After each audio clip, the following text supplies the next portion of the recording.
Hey, and welcome to the FutureHero Podcast.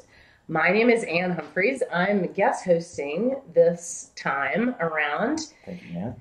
You are so welcome. And I'm here with Jonathan Baxter, the founder and podcaster of the FutureHero Podcast. We're here in his home in beautiful Saxbahaw, North Carolina, with hawks and butterflies overhead, and spring is beginning, and it's so lovely. I wish you guys could all see and feel it. And we are also taping a video recording of this podcast in case you would like to watch that. That will be linked on the podcast, right? Mm-hmm. Yeah. Okay, awesome. Well, welcome to FutureHero. And if this is your first time, it's my first time too. It's my first time on the podcast. It's my first time guest hosting anything. And I'm really excited about it. Bax is one of my favorite people in this world, and he was the person who introduced me to the hula hoop, for those of you who don't know that. And I'm sure we'll talk about that more. But anyway, do you have anything to add?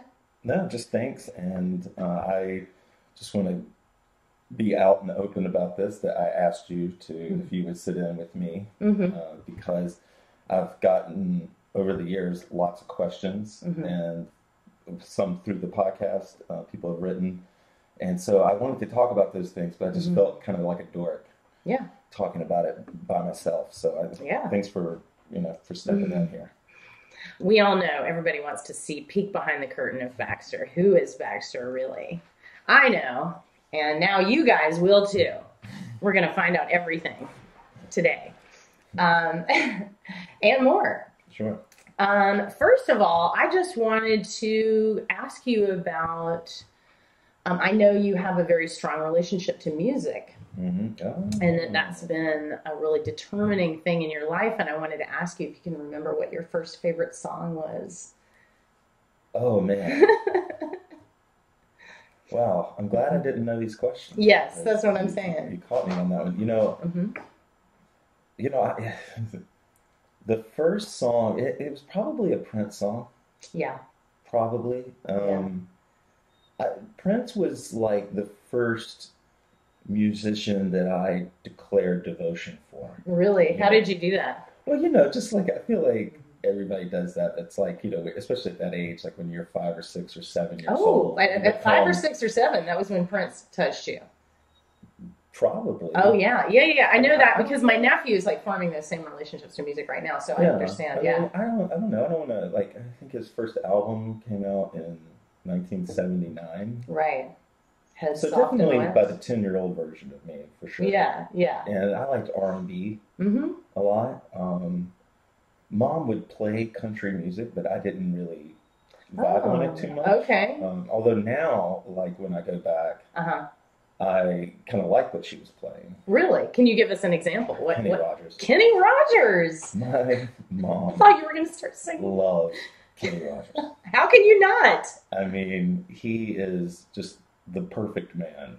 Oh, yeah. He pretty much is. Yeah. He's sensitive. He's a photographer. He's fun. He's gentle. Cancer survivor. Sexy. Oh, my God. Yeah. So he's a silver fox. Yeah. But he was not a hero to young Baxter. Okay. And that was the anti-hero. But it's interesting because music really has been such a huge part of my life without me even noticing it. It's so funny to me. Like I realize now, I never would have thought of myself as musical or whatever. But when my life is just in music all the time. Yeah. I play it constantly when I'm at home. I don't watch TV so much. I listen to lots of music. Yeah. This podcast was about that. Putting together the playlist for my workshops was hugely enjoying. And you always listen to new music. That's something I really admire and try to emulate all the time. That's the reason I did that was because, and I think this might apply to movement teachers in general. Yeah. Is that if you can find music that people are not familiar with yet, like it's that good that they're going to hear it and like it immediately, but not know what's coming next. And when we find that like just perfect song that just debuts perfectly, it's such a like good moment for like, you know, in my case, I'm teaching flow, right? Mm-hmm. So it's like if the song is unfamiliar to the person but extremely likable, that they're more likely to just flow with it because they don't know what's coming. Yeah, something about expectations. They can't time the chest roll or whatever. Mm-hmm. Or if they do time the chest roll, they feel even more amazing about it because it was, you know, super ninja. Spontaneous. Yeah, yes, in the moment. Giving hoopers and all flow artists credit, it is really hard to hit the beat. Yes, it's absolutely. Really it's an interesting challenge for at-home practice or at the perfect wherever. time or whatever. I mean, that's, you know, I don't land tricks because I don't perform, but performers have my, you know, big time respect. Mm-hmm, you know, for like, absolutely. The tosses at the perfect time. So when was your first? Do you remember when you started dancing and when dancing became important to you? Because I know it was before hooping. Yeah. No, it was. And I know there's a few stories that you could share, or maybe not. I moved. I'm gonna make this story quick. Mm-hmm. I moved to what was essentially a suburb of Charlotte, right? Belmont, but it wasn't. It was a small little town, and I always felt, even though I was born like 20 minutes away in the big city of Charlotte, like I always felt out of place there. Yeah. And so one of my favorite things to do, I didn't really like I didn't have like neighborhood buddies or something that I would hang out with. So I would go home and put Prince on. Oh. You know, on vinyl. Yeah. And I would sing and dance. You would sing along? Yeah. I didn't know that. This is a new fact to me. Yeah, and I loved it. Mm-hmm. And I did it like pretty much every day. Like, I mean, I know Sign of the Times, like, you know, better than Prince probably does, as far as the lyrics go, or did. But anyway, and so there was this high school dance, and I don't know why, but I wanted to go. Uh-huh. And I think, I know why. I was probably lonely. I mean, I probably didn't have a girlfriend or something. Yeah. And so I went to this dance, and there weren't that many people there.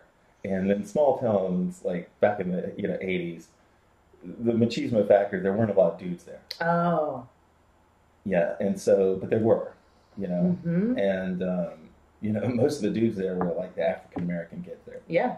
And so so I went out to this dance, and you know, I was actually like nervous about dancing with people, but maybe to keep hands off of the kids, like you know, to keep us from groping each other, they played really fast music. Right, the whole thing was like 160 BPMs. And I started dancing. By yourself? Yeah. Go Baxter. So you were like 13? Yeah. Probably. Okay. Let's just imagine this. Maybe even a little older. Okay. Just middle school? Or no, 15. No, 15. Okay, I would have had to have been. Sorry, I'm doing the math in my head. No, yeah. I was like 15 or 16. Okay. Yeah, right. Yeah, because I had moved in my 9th grade year, and this was either, I think this might have been a 9th grade dance, but I think it was a 10th grade dance. Okay. Yeah. And so I go there, and I'm dancing. I think I did ask like one girl to dance with me, and she said no. Oh gosh. And you rolled with it, of course. I did. Gallantly. And you know, I don't know if I had a successful dance or not. I can't remember. But at one point during the dance, a like dance circle formed around me. Oh my God. Yes! Yes, this is what we wanted to hear! And I was going the fuck off. Yes! The new kid! The new kid! Yeah, and I listened to This is our movie. This is our 80s John Hughes movie. Exactly. Right? This is when I won the heart. You are a John Hughes character, by the way. Oh, yeah, thanks. It is a compliment. Okay, cool. Mm-hmm. And, Sorry. So, yeah, so I had this dance moment, and then at the end of it, oh shit, like all the African American kids that I remember, like not that there was a bunch, I mean it was a small town, but right. I just remember getting feedback from them and like feeling like that was extra valid. Oh, just because they were badass dancers. Hell yeah! And, I mean, I'm sure, yeah. Yeah, so I felt like I'm sure you were in the minority. You were probably in the minority on the dance floor. And that night was the first night that I ever thought of myself as being a good dancer. Oh wow!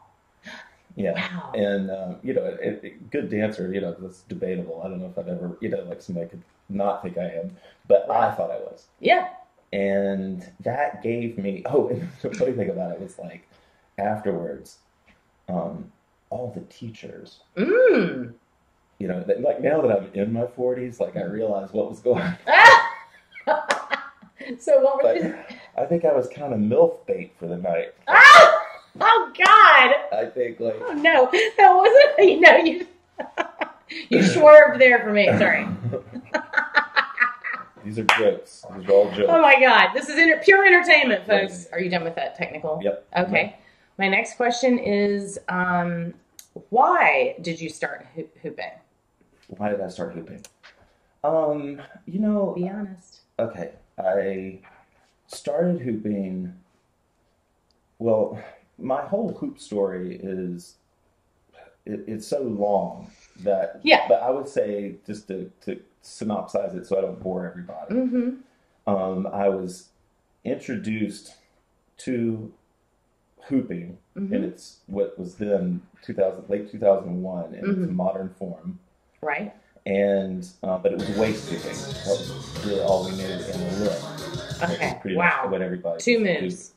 And Julia Hartzell had gone to a festival, and at that festival she met Vivian Spiral. Yes. And then Vivian was going somewhere, I can't remember, or somehow Julia asked to borrow her hoop, or wound up borrowing this hoop from her. She brings it back. We try it. Julia falls in love with hooping. She loves it. It's still kind of like a party thing for us, though. Like, it's like, we're all sitting around puffing, listening to music, and somebody pulls out a hoop, right? And but there was nothing beyond that. It was a party, yeah. And so I would embarrassingly get up and try to hoop, and I sucked. I really sucked at it, and so I would kind of have to build up liquid courage to do it. It's kind of like karaoke, So you felt that you got into the challenge. You got interested in. No, I just would get drunk enough that I would try it. Then I fast forward the tape a little bit, and there's a lot of stuff that happens there, but just to get to where it really came in for me, there was one hoop that I could keep up. Oh. And it was this gigantic hoop. It was... The one that's in my shed? The one that's in your shed. And it's 2.5-inch pipe. Yeah. The black CVC. It was so expensive. It's really, I had to buy it by it's like... foot. Yeah, it's like this. Yeah, really, and the connect. Oh yeah, I forget we have video. The connector, the connectors were, were hard to get, and anyway, and then I wrapped that with bicycle tire, like, inner tubes. Or inner tubes. Yes, I wrapped it with inner tubes, and that was my hoop. I mean, there's a picture of me with hooping it online, and I loved it. Yeah, and. Your first hoop. Yeah. Everybody pause but for your what first got hoop. me into that hoop, where the day I became a hooper. Yeah. It was a lot like... That's the perfect segue. The perfect segue, yes. A lot like my dance story. Okay. Like, I had been practicing dancing basically every day without realizing it. Within the hoop? No, I'm talking about in my dance story that I just told you about. Yeah, okay. Oh, I see. You had been practicing, but you didn't know it. Yes. I didn't realize that I was getting good. Oh, yeah. And so the day that the getting good process started for me was I had broken my collarbone. I had listened to the doctor's advice like too much because he had said don't move it. So I didn't move it at all. And now I look back on the story, I look like such a doofus, but I didn't move it. So it like kind of chicken winged. Yeah. After 8 weeks, and I was still in just a lot of pain. And what I later found out was that it was, all muscular pain, and that the muscles had, in a sense, kind of atrophied. Yeah. And so I used that giant hoop to, basically do poor man's rehab. Yeah. And then as I'm doing that every day, I start kind of like at that dance, I start getting validation from people. Like, I don't know what's up with you, Bax, but you seem more chill, or you're looking good, you know, like in a supportive way. Yeah. You know, and I started to realize, like, wow, you know, I'm doing this. And then Vivian spiral comes back or from one of her other travels, and she witnesses, you know, how much I've improved. And I really think I got her respect. And suddenly she and I became these platonic hoop buddies. I had a massive crush on her. Who didn't? But, you know, it was never that energy really. And so, like, it was, you know, or at least, And so, you know, like, that was definitely a motivator. Yeah.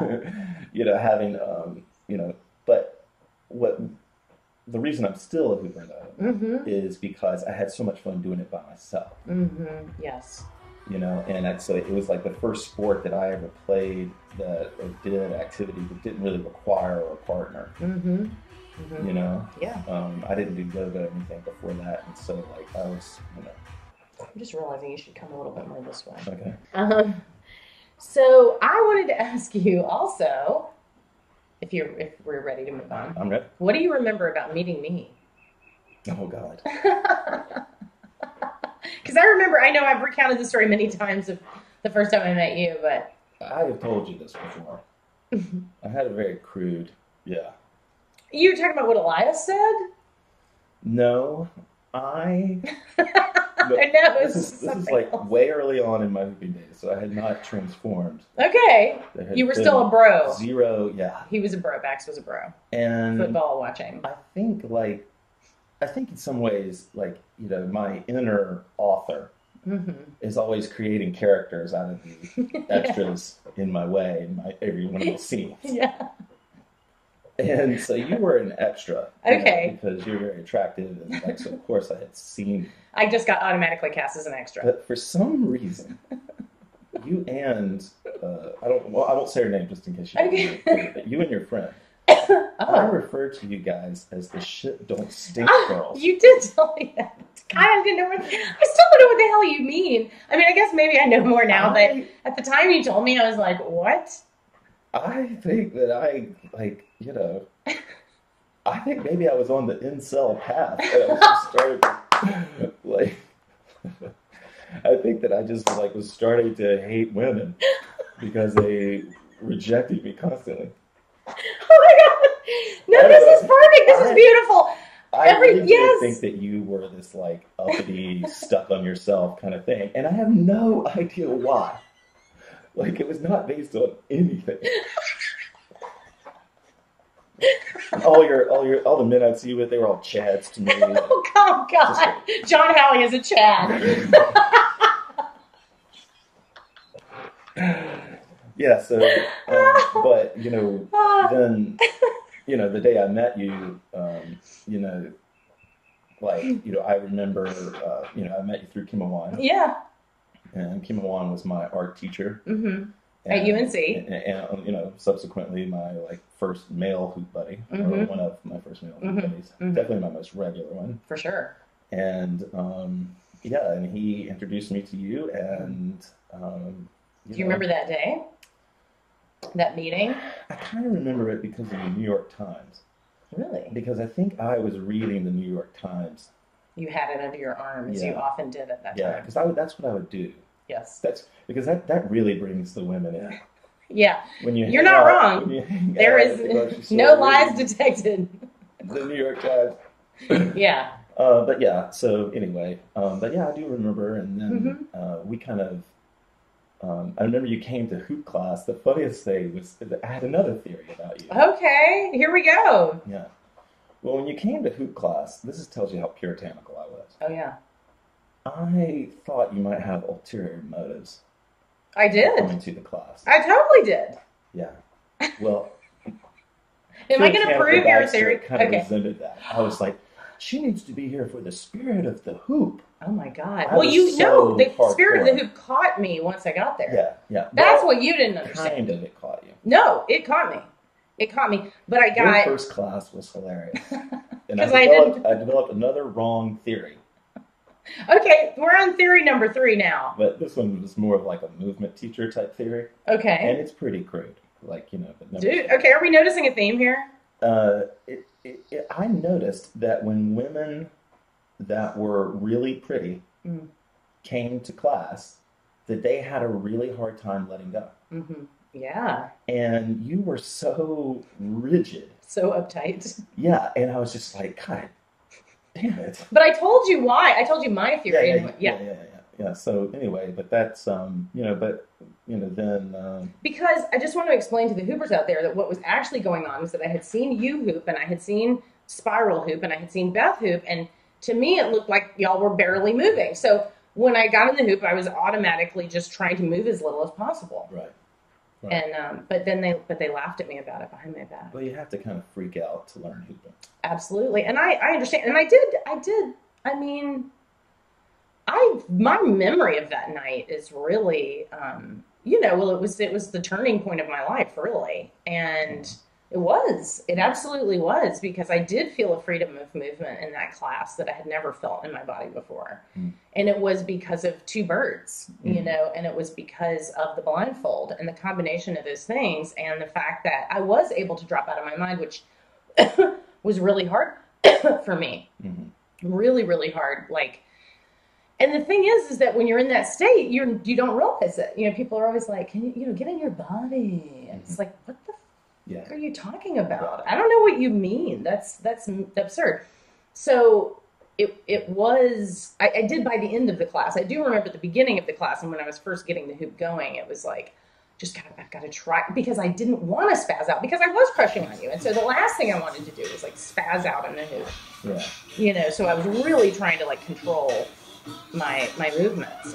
But the blindfold was just so freeing for me. Yeah. I think that the blindfold, so for those of you, I never really talk about HoopPath on this podcast. Yes, this is our next segue. But we're going to talk about HoopPath. The course that I teach is called the HoopPath, and one of its fundamental techniques, if you've ever seen pictures of hoopers blindfolded, in a big room together, that was probably a HoopPath event. Most likely. Almost undoubtedly. I discovered the blindfold. Yeah. Oh, yeah. You can tell us. Changed everything. Tell us about the blindfold. Tell us the blindfold story. Because somebody was talking, actually on Infinite Circles the other day, somebody posted about hooping in her yard and not wanting to be seen and being embarrassed when people went by. What do I do about this embarrassment? And I said, blindfold on. Yeah, well, I said, my teacher, Baxter, used to, he started doing this for this very reason. He started using the blindfold for this very reason. And we used to call it the Ostrich Strategy. Yeah, exactly. Yeah, and if I can't see you, you can't see me, and how powerful that is, and how freeing, because of course that you technically can be seen, but you find that part of yourself that doesn't really care. Yeah, absolutely. Absolutely. I think that I think my eyes are, of course, a huge asset to me. But kind of like when I was saying before, when I'm walking around town and making stories of everybody, my mind just constantly is just running all the time. And running narratives. Yeah, and there's it's almost like that my eyes are this input signal. Or this input channel. For sure. That That's a good way of putting it. I have to turn off. Yeah. And then that heightens everything else. I really recommend it to people, whether you hoop or not, is if you do feel outside of your body, which is how most of us feel almost every day at some point, right? That putting the blindfold on and putting some chill tracks on or whatever and swaying, moving your hands, that just feeling the air. Being blindfolded, it can really, and maybe you could get there, with your eyes open, but for me, it really speeds up the process of falling in. Well, what happened for me, and this is something that you spoke to at the time, and that I still think about a lot, is that it narrows down then your senses to the inputs of the feet on the floor and the air hitting the body, and you would use those things as guides a lot. That was really instructive and helpful to me for tuning up that intelligence that you have, and that it's you can sense more. We just use the eyes because it's the easiest and can take in the most information. Exactly. And I think, did that cut you off? I'm sorry. No, it's okay. I think that like, it's what the blindfold did for me is, of course, you know, that it opens up your other senses. Mm-hmm. And so when it opened up, by opening up touch, it opened up surface to me. Mm-hmm. Like the surface of me. Mm-hmm. It sounds so like psychedelic, but it was just the way what it did for me. And so I really like started to feel the point of contact in a different way. And I felt the surface of my body. Instead of like trying to like make the hoop do something my eyes want to see it do. Right. To like, with the blindfold training, like hone in on the surface feel, you know, and move out from there. And for me, you know, I just want to build on that and say that for me, the experience was, you know, feeling that surface and feeling that outline. It made me aware of my personal boundaries, like in a very concrete and literal way. And it helped me understand my responsibility to my own emotions, for example, because it really caused me to recognize in almost like a pedestrian way that like, my emotions stop at my skin. Right. My surface is what contains and defines me, and I stopped trying to make people responsible for, you know, people outside of that. Right. Responsible for what was going on. It's like, this is all me. This is all me. And it just demarcated what was me and what was not me. Right. In kind of in a simple way, but that became very useful, you know, in navigating emotion. Yeah, yeah. You know, and I know that because I just read your book, I know that you kind of, you know, see, like a lot of people, like myself included, sort of the external universe and the internal universe. Yeah. You know, and we're realizing that the external universe is a lot easier to chart. Yeah. As impossible as it is. Yeah. We're doing a better job of, you know, determining how far stars are away. Yeah. Than why people can't get out of their own way. Yeah, exactly. Exactly. Yeah. And so it's like, well stated. Yes. For me, that is always like the most noble pursuit. Yeah. I'm just being metaphorical right now. Yeah. You know, but that blindfold really illuminated, you know, that space. The interior space. For me. Yeah. The inner space. Yeah. Inner space. Yeah. Inner space, inner vision. It made it, you know, almost ritual to go in there. Like, yes. Almost like in this way to say, like, okay, you can enter into this room, but we're going to blindfold you. Yeah. Yeah. That would be fun. Oh, yeah. Hell yeah. I was gonna, let's see. Okay, so you were talking about the HoopPath. Oh, right. And so I guess I was gathering that maybe the people on the podcast don't know much or anything about the HoopPath or what it was or how that kind of formed or shaped you. I think I may have talked about it once. Okay. But, you know, like, I don't want to, this is not going to be the new norm where I sit here and get interviewed.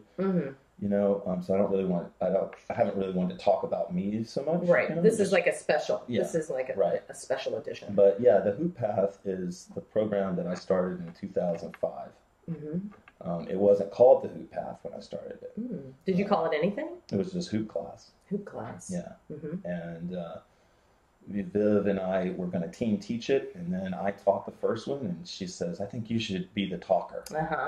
And so then she became, her role became something we called belief.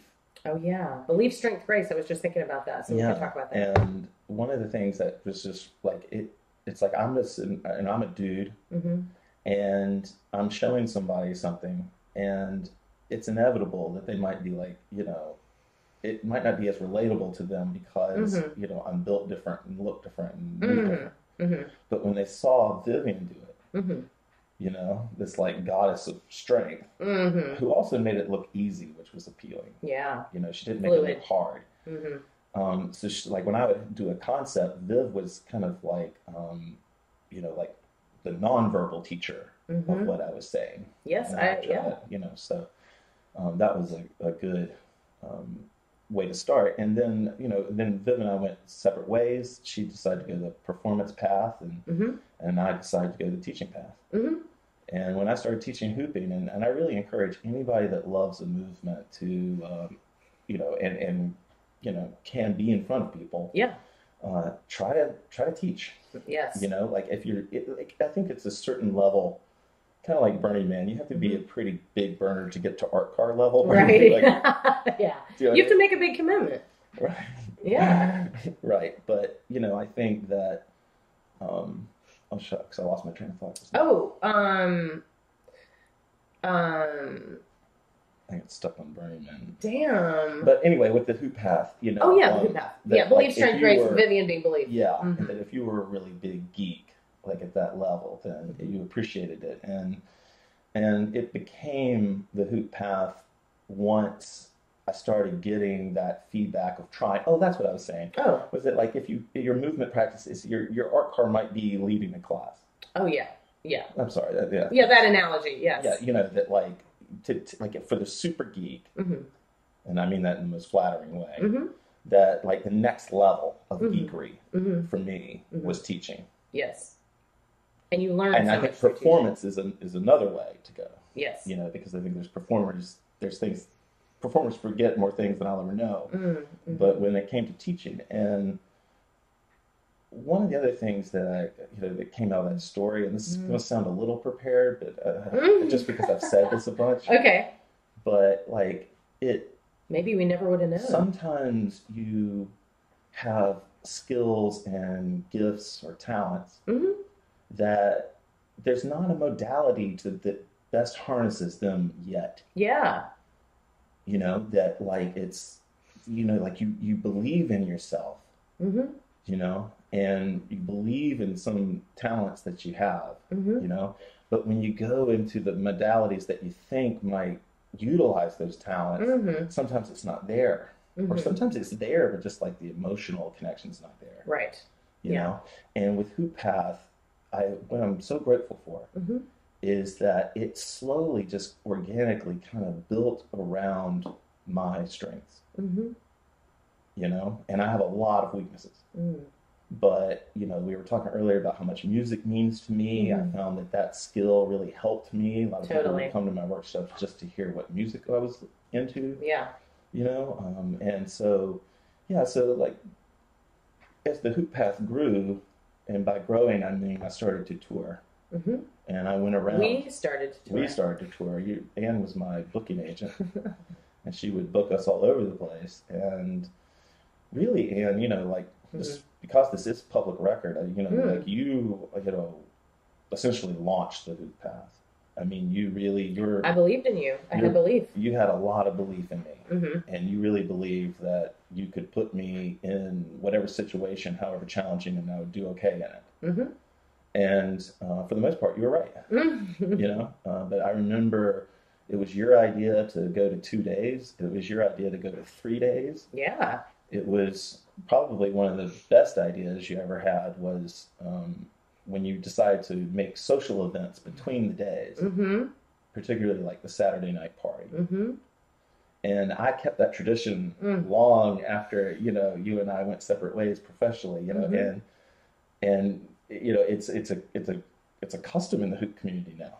The instructor goes out with everybody, you know, and it puts pressure on the introverted teachers. But, you know, it's so good for connecting to people. Actually, I think we did it on Fridays because I feel like, I can't remember when we would do it, but I remember Saturday more than Friday. Okay. I mean, it would depend on what was going on because sometimes people, there would be something going on. Yeah, I just remember how different the room felt after we would do it. Totally. And sometimes, you know, people would have something at their home and that was really special. Right.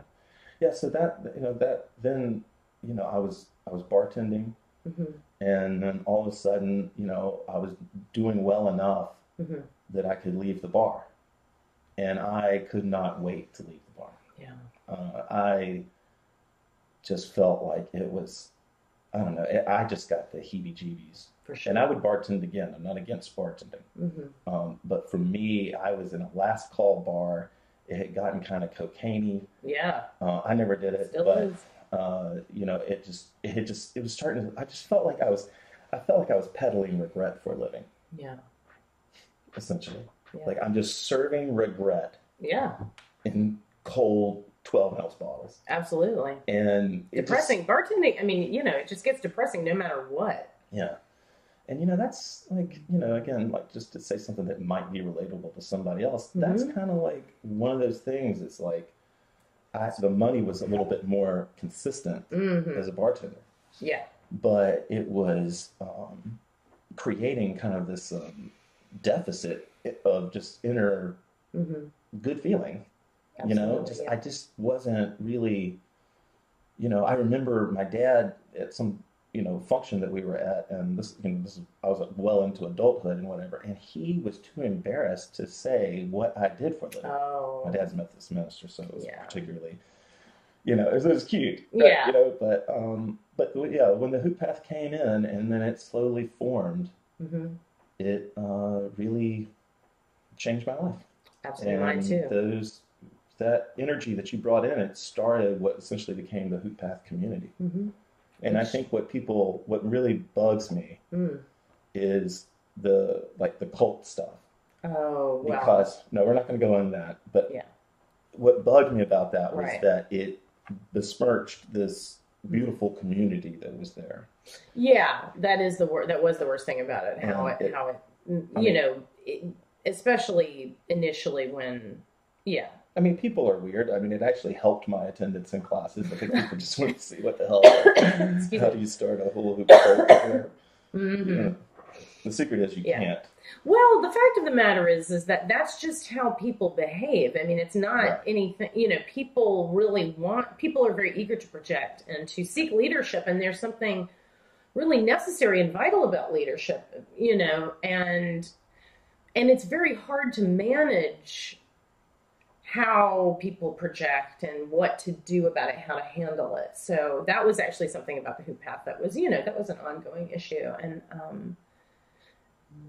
it's just, it's hard to, it's rewarding. The whole experience is rewarding. I'm just trying to build on what you're saying. Sure. Yeah. And then, recently I decided to retire. I probably should have just said take a break.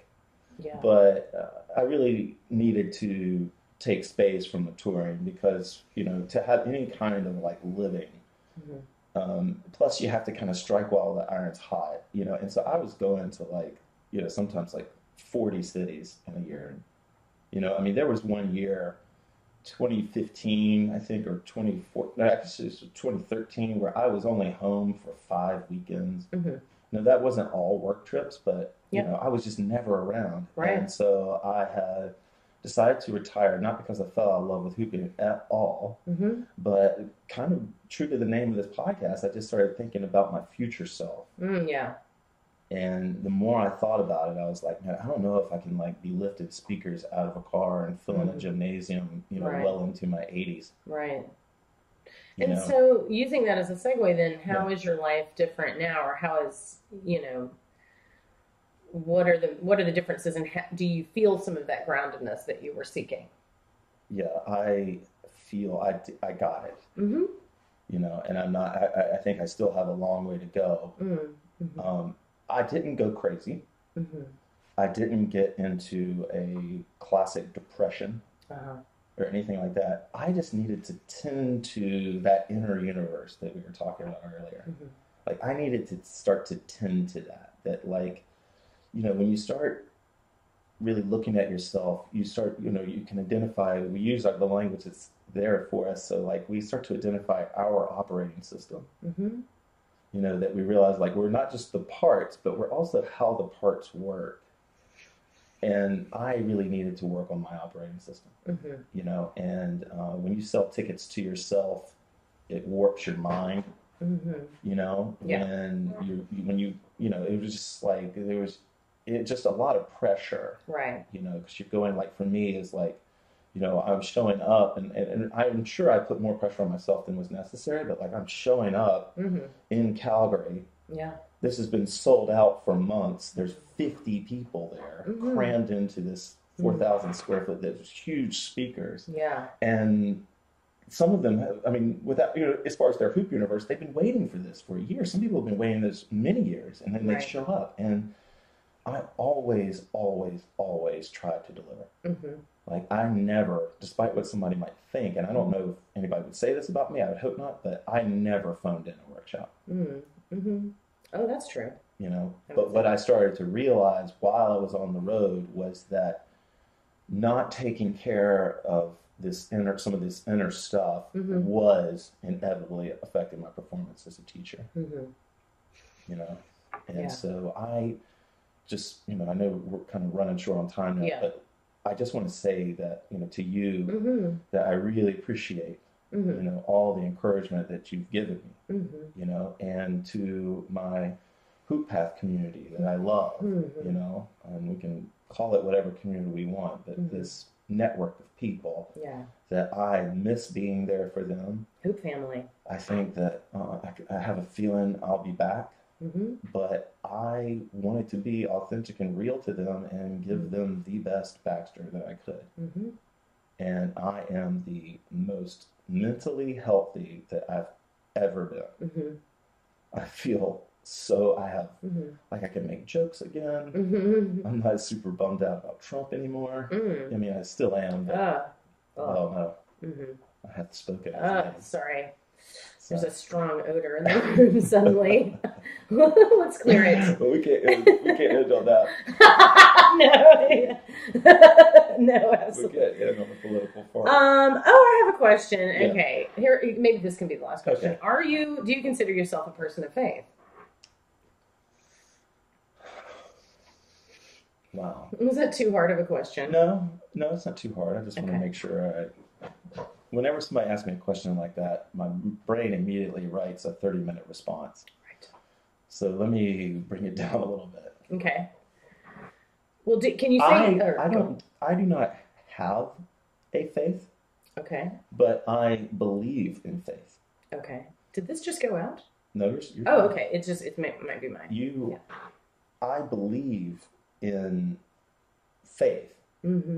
Because faith is what makes you keep taking those steps into the dark. It's what keeps getting you back on your elliptical or back into your yoga mat. Like, it's like this faith that you're on the right path. You know, the type of blind faith, you know, I think, like most people nowadays, I don't, you know, feel so much into. Like, I don't really think that. I mean, I don't know. I don't want to be controversial. I just do not believe in interceding deities. Yeah. And I have to agree with you there. In the sense that, like, the reason, you know, that you were protected, you know, like, the simplest for me is like, well, why would some kids get in this? Right. And others not. You know, and just that was enough. But my father's a Christian minister. I love the church, actually, when it behaves. Yeah. And there are loads of good people in churches. Yes. And I did, for a while, consider myself Quaker. Yeah. Society. I was wondering about that. And I think the only reason I don't call myself a Quaker now is that to be a Quaker means that you show up in service for mankind.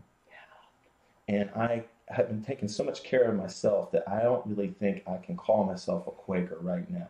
Right. You know, and because, you know, the service of, you know, there's this funny joke where this non-Quaker and a Quaker go to their first meeting together. And they've been sitting there for about 15 minutes in silence. And the non-Quaker leans over and goes, "When does the service start?" And the Quaker leans back over and goes, "When the meeting's over." Oh, yeah. The service. I like it. I love that joke. It's a play on words, of course. I love it. Do you know my other favorite Quaker joke? Oh, tell me. This is perfect. Why are Quakers such bad singers? Why? Because we're reading ahead to see if we agree. That's a cute one. That's a really cute one. The Quakers are the best, really. The Quakers are the best Christians. Yeah. Yeah, you know, I think well, I don't want to say that. I don't want to say that they're the best. I know. I just use that expression constantly. Well, you know, the guy. That's hyperbole, but, you know, Quakers, there's something that strikes me very deeply about Quakers being true Christians, really listening to Christ. Well, to the message of Christ. That is why they were labeled, freaks. Absolutely. And mystics. Like, one of the, like, in the same way that, the mystic was like this like derogatory label thrown on them, and that the reason they were called mystics was because they had the belief that they could speak to God by themselves. It's about the inner space. Absolutely. Absolutely. And whether there's an intercessor or not. Right. Whether there needs to be an intercessor. Yeah. And I think, to be clear, because if people are hearing about Quakerism for the first time, I don't want to misrepresent it at all. It at one time was a gigantic faith community. Yeah. But it was always like Pennsylvania. Well, Jefferson was a Quaker. Well, Pennsylvania, William Penn is probably the most famous Quaker, right? And he's the guy that wouldn't tip his cap to the king. Oh. Yeah, and I like him already. And he came over and established Pennsylvania as a Quaker state. I mean, that it was going to be. Well, I missed that part of history. He did so many cool things. Maybe I hope this isn't some sort of like white privilege mythology. About William Penn. But apparently, God forbid, the king had already bought the land from the Indians that were there, the Native Americans, and he paid the Indians twice what the king had bought the land for. Oh. Then asked their help to teach them how to garden, or to grow crops. Because I guess at this stage they were doing that. And so, so I want to make sure that everybody understands that like there are different types of Quakers. And they really do range the spectrum from evangelical, where you might think you're just in a regular I didn't realize Southern Baptist church, to pretty much atheistic. In fact, the guy that really got me, Elias Hicks, 1800s, he was, even by Quakers, considered an atheist. Or a heretic. Well, because his view was more on the power. It's going to sound cheesy. He was so much better, but kind of like the energy of love itself, and not the supernatural energy. Yeah. Absolutely. That love was, that like God was literally coursing through, like God was in our interactions. That's how we found God. Yeah. Like it was, and not just, and like even in that inner universe, like our interactions with ourselves. Yeah. But it was not this, he didn't see it anyway as this like thunderbolt deliverer. Right. The external. Yeah. Right. And he talks about it. It's really quite beautiful. So. Elias Hicks. Yeah, Elias Make Hicks. a note. Yeah. Anyway, I think maybe we should wrap up. Yeah, I'm ready. Yeah, well, thank you. If you are. Yeah, thank you for doing this. It's so much better than the other one. Yeah, it really is. Oh my God. And, you're so right to edit it with the video and how that looks. But thank you so much, Ann. Yeah. I love you. I love you. Thank you for having me. I want to say something real quick, actually. Okay. I want to say something while you're here. Okay. People have heard me talk about this, so I'm going to spare them the whole big talk. Okay. But you, for me, are the proof that you can have a soulful love with somebody and not be bound to a romantic relationship with that person. And we had a wonderful romantic relationship. But I think we both agree that when we parted, that it really let the love, like, it grew more. Yeah, that's totally true. And you prove my point again and again that the most valuable thing you can have is someone who loves you but isn't in love with you. In other words, a friend. Yeah. But a really caring friend. Yeah. One that's not going to just advise you based on all their mess ups, but actually listen to you and know your story and know what you can handle, Tom listens to me. So thank you, Ann, for that. And I love you. Thank you, and I love you too. And thank you for having me here. This was awesome. Right on. We'll be bringing back the regular episodes of the Future Hero Podcast. Thanks, Ann. Thank you, guys. See you later.